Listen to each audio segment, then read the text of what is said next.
Voilà, je suis en formation pour l'instant et après ça dure 4 mois et c'est une formation matelot de pont. Allez mon grand. Ça va? Bien. Bien et toi? Oui. Ouais, prêt à embarquer? Je te souhaite une bonne pêche. Bah moi aussi, bon courage à vous. Tu tiendras au courant. Ouais, pas de problème, on se Allez. rappelle.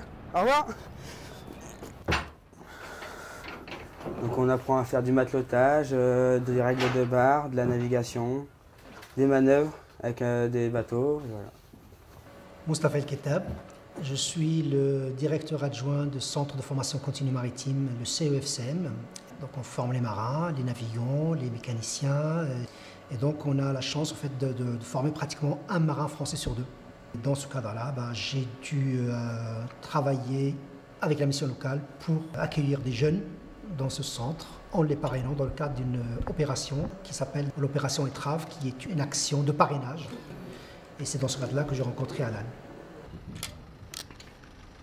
Je m'appelle Rodolphe, j'ai 25 ans.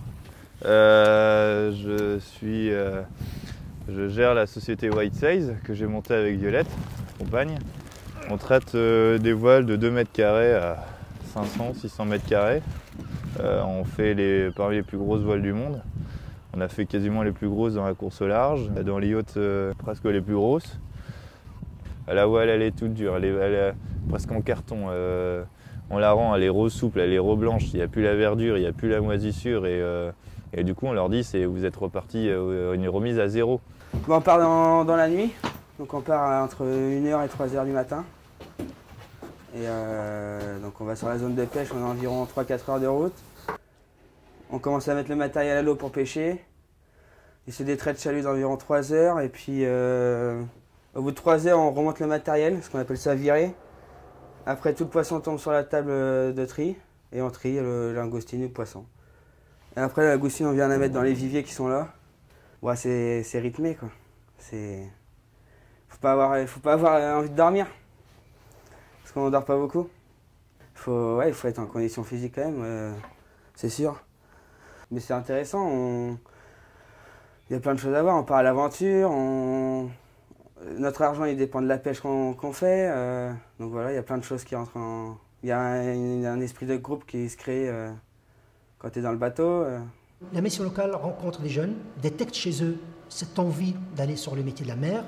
Il faut un premier échange avec le jeune pour pouvoir en fait vraiment cibler ses envies, son projet. Et là, quand ils ont détecté chez lui cette motivation, là, ils vont faire appel au dispositif Étrave, qui est composé d'un certain nombre de parrains, dont moi et Bernard et Jean-Luc et d'autres. Et on va orienter le jeune vers l'un ou l'autre de nous pour l'accompagner sur sa démarche. Je suis venu par le biais de la mission locale.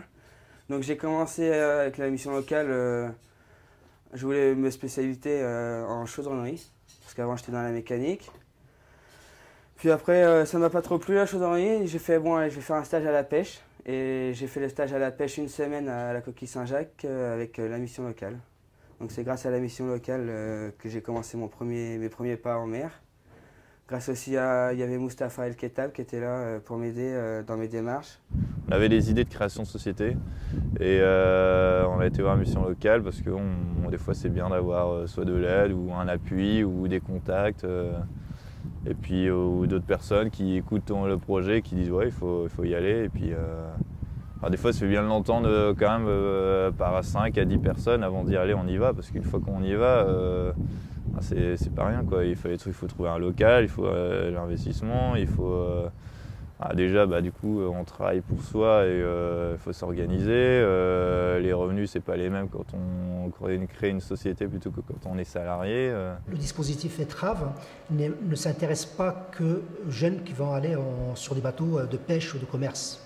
Le maritime, c'est un domaine dans lequel on va trouver de l'exploitation des ressources biologiques marines, donc le poisson, etc. On va trouver des métiers qui sont liés à la nouvelle forme d'énergie, donc tout ce qui est éolien, offshore, inshore, etc. On va trouver tout ce qui est tourisme bleu, on va trouver tout ce qui est exploitation de minéraux, de matériaux qui se trouvent dans l'eau de mer, donc l'extraction de bioéléments, etc. Il y a tout un tas de métiers, en sachant qu'un emploi marin fait 4 emplois à terre.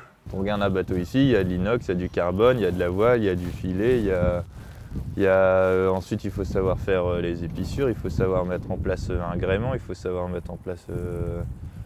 il y a plein de choses à faire, il y a la mécanique, il y a quand même un moteur. Des chaudronniers, des mécaniciens, des hydrauliciens, et des selliers et tout, il y en a plein, il y en a un paquet.